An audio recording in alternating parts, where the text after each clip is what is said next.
Ladies and gentlemen, welcome back to game number 4 of this best of 7 grudge match between Passi and Hammer Judah. These players are around the 1700 1800 elo, comfortably within that top 100 bracket of Age Empires 3. Not the highest, but very, very close, and both of them are my friends. I'm great bands with each, but both been at each other's necks recently. Think about who's better. These guys actually are preparing for a tournament hosted by Hammer Judah himself from the Pappy clan. So check that out if you're interested in watching more Age of Empires 3 competitive action. And Shake is just wanting to avenge. Last series, they did the best of 5, and Passi won 3-2. And Shake wants revenge. He's coming for blood. He wants to take this title back as the best of the up-and-coming players. And Passi, the gatekeeper, as some refer to him, stands in his way. Passi playing as the Spanish civilization spawns to the southwest of the map in the colour red. The map is Arctic territories, with Shake playing as the Ottoman Empire spawns to the north of the map in the colour blue, dropping down a mosque in base, house, trading post, standard as we like to see. Currently working on a wolf treasure. Have a nice little doggo to keep him company as he goes across the map, takes more treasures. The Age 1 in this game is quite micro-intensive here. We do see Passi crack shot in the high HP wolf, sniping off that final wolf. 75 wood there for Passi, very, very nice. Unfortunately though, for him, I don't think he's been able to incorporate that in his build at all. It's always nice when you get a treasure, you can kind of mangle it into your build, you get a little bit of a faster age up, get that extra technology here. He's already got the hunting dogs as well, so he can't really spend that wood until a later point, but I'm not too sure Passi will mind too much. 40 coin available. 30 coin down to the south, but he's going to look around to see what he can get. Taking on the fog of war. This is Passi's view at the moment. See some animals on the eastern side. He would probably know from experience there'd be a hunt here. There's going to be a hunt here. Taking the map off, it's actually a double hunt behind. So if he actually walks down this way, he might get a bit disappointed if he doesn't see anything. But rest assured, there's been enough hunt for the Spanish player to consume throughout this game. Nice little map this is. This ice walkway on the northern side, very interesting for gameplay. You cannot build on the ice. You can build on the snow, but not on the ice. So this is an unwallable passage. You can build a little coin building on here if you're one of the native civs for balance purposes, but it's basically an unwallable passage. You can kind of go for a backdoor raid on your opponent, as you can see. Defensive cliff in front, potentially for wall in here, potentially for wall in, maybe taking mid-map, control the mines in the middle. There's plenty of options, and the trading line on this map is nice and long, 3 TPs, and I think actually has a bit of a higher base yield than other trading lines actually have in the game in terms of amount of XP you get per unit time. It's a little bit jacked, I believe. Let's chat to the map developer this one. I think this is Rikiki Poo. Might have been Garja actually for this map, but it's a little special feature of this game not many people know about. 130 experience points guided by 2 polar bears. Really, really good for getting your momentum going, more shipments. Each polar bear itself is 26 XP. And for you guys who are, let's say, more of a newer viewer, who don't really fully understand the XP concept, when you get enough XP, you get to send the shipments. Each shipment, you need more and more XP. And how do you get XP?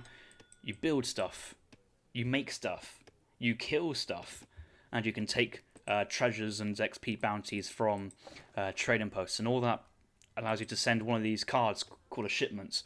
Most players opt to send a economic card to start the game off, but there's defensive cards like Town Militia, crate cards like these resources, so you can spend it how you like. Military cards like Rodoleros, the Lancers, the Falconets. Upgrade cards, upgrading your units. We'll go on for the eco. There's some other economic cards, like here we have the Spanish gold. Every shipment being sent afterwards gets extra coin crates. So there's ways to kind of invest your playstyle and how you want to play with your cards. So it's a very interesting dynamic in that situation. Back to this game in particular, we do see Hammer of Judah, Shake, dropping down defensive outposts in his base, going 700 gold first into 700 wood, likely going for a fast fortress, age into the fortress age very, very quickly. Whether he wants to go for an age 3 push or maybe sneak up to the 4th age and go for a revolt, we'll have to find out. I know that Shake loves his revolts, and one of the most nastiest revolts in the game at the moment is the Barbary Revolt. Oh, Drongo, you've missed it. Okay, so there's been this revolt in the game since release. It's been even more broken than any other revolts. I think there was an update middle part of the DE Life where Outlaws now have 2 upgrade cards. They used to only have 1 upgrade card, but now they have 2 upgrades. So if you upgrade the first one, I think they also upgrade to the second one, or you can unlock a second one. So your Outlaws can have a 50% combat stats in the 4th age. But one of these revolts, the Barbary revolts, you revolt with Outlaws. So you basically revolt with Outlaws with jacked stats. It's absolutely incredibly strong, and it's been destroying the ladder at the moment. Karim is on his way to be a top 20 player at this rate. But to see what comes out, maybe Passi himself is going to go for a Spanish revolt with the Chileans and give Shake a taste of his own medicine. Defensive racks, defensive outposts. Both players are playing this very cautiously. You know what, guys? I actually think everybody here coming to watch is going to put these guys like, oh, a lot of people watching. I've got to play safe. I've got to sit back. I've got to not do anything stupid. Don't do anything stupid here. Play safe. And defensive buildings with outposts and town centres. The order of the day. Shake aging up here with the scout. 4 hussars will be his benefit on the age up. Meanwhile, Passi aging up here with the scout himself. 4 hussars himself. The hussar is the cavalry unit of the game. There's no real horseman equivalent in this game. I think just think of all heavy cavalry as knights is your best equivalent of how you might want to describe those units. But essentially heavy cavalry, high HP, mediumish attack, great at killing skirmishers, but very good at tanking damage as well.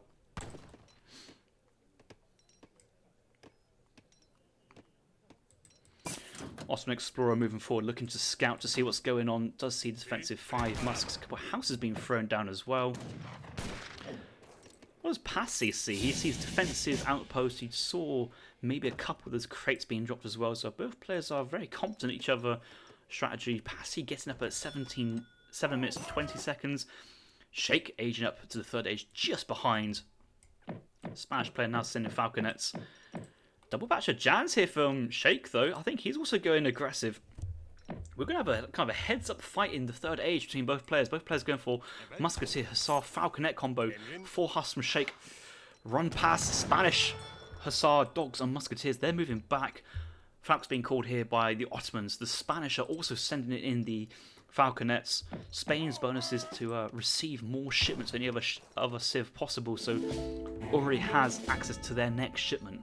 While Ottomans, their bonus, their vills train for free, and they have some really strong ass units. The Janissaries, one of the strongest musketeer style units, and one of the most glorious looking as well. Look at those boys with their beautiful headdress. They are absolutely masters of looking good, carrying massive swords, and kicking ass. Falconets are on the field here for Ottoman. Falconets on the field here for Spain. Spain unpacking Falconets preemptively, using the trees as a nice defensive line here. In the Falc War, it's usually who fires off the Falcs first. Both of these Falconets do 100 siege attack. Not range, but siege attack. And both Falconets have 200 HP as well, so they can only take 2 shots and they go down. So it's very crucial. Tensions here. Only class colonial units here, musketeers, and the upgrades.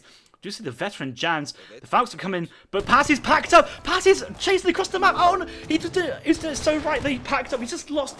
Oh, and Shake missed micro. He just hit a musketeer. Falcon exchange.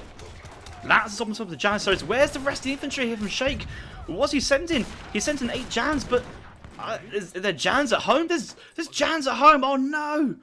How has that gone so bad but so well for Passi? The Hussar flank! The Falc's going down for free. Oh, come on, guys. We've got to put on a show. We got to put on a show. Afra is saying, what is this game? Forward vills? Get them out of there! Get them out of here! Okay, so now that the musketeer exchange, the Falcon exchange has happened, Passi's still training musks. Where's his veterancy upgrade? He's got 25 units. There's a 20% combat upgrade, 20% attack, 20% HP. It's incredible. Get it, and he's getting it now. And I think he's going to wait until he receives his next shipment, the 4 Lancers, and upgrades to veterancy. Everyone take a breather. It's okay. We go again. We regroup.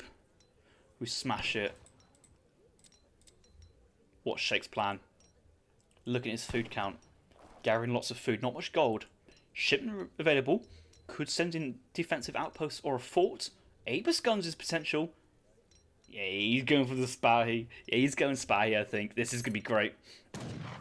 It's going to take a while for that shipment to come in, but he does have the town centre and the outpost providing shipment points, so he does have time.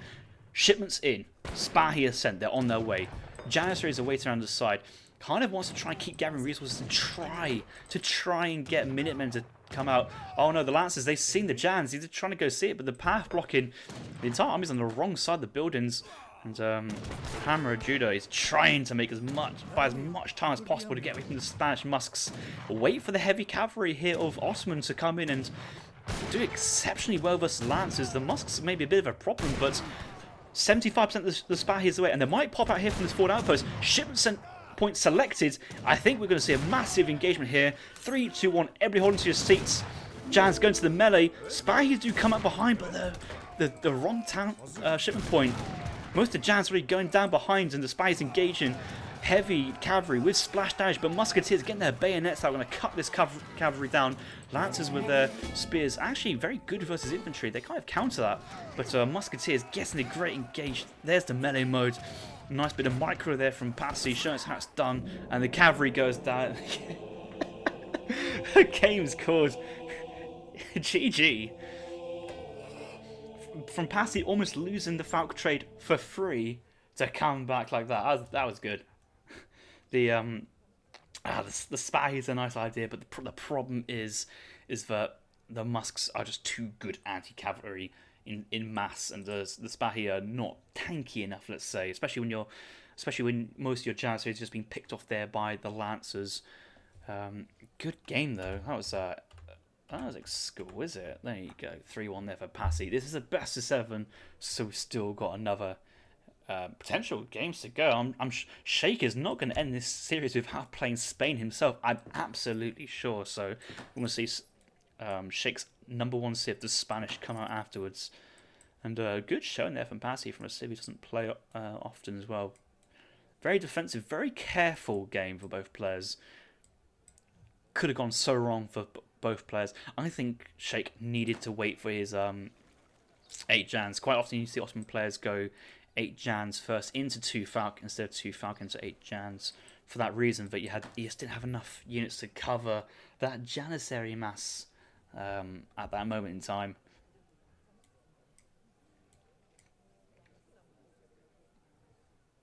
Whew. I'm just getting started. Let's keep going. This is some good stuff, good action. Let's have a very quick look at the post games.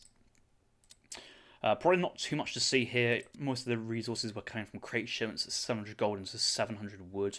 Spanish had a little bit better eco, but Ottoman villagers are trained for free, so it's like, yeah, here, there, pretty much the same. It's the military we'll be interested in. The Janissaries just get caught out in the middle. The Falks trade happens. It initially looks a little bit better for Shake until all the Lancers and Musks are just taking on the Jans, and there's only a couple there, and so many of these Janissaries at home. 13 were not in the fight, and the Hussars were not in the fight as well. The Hussars were raiding behind, so that main fight happened without the full army there of Ottoman taking part. Spahi coming at the end, but a little bit, just too little, too late, unfortunately there. So we'll move on into the next game.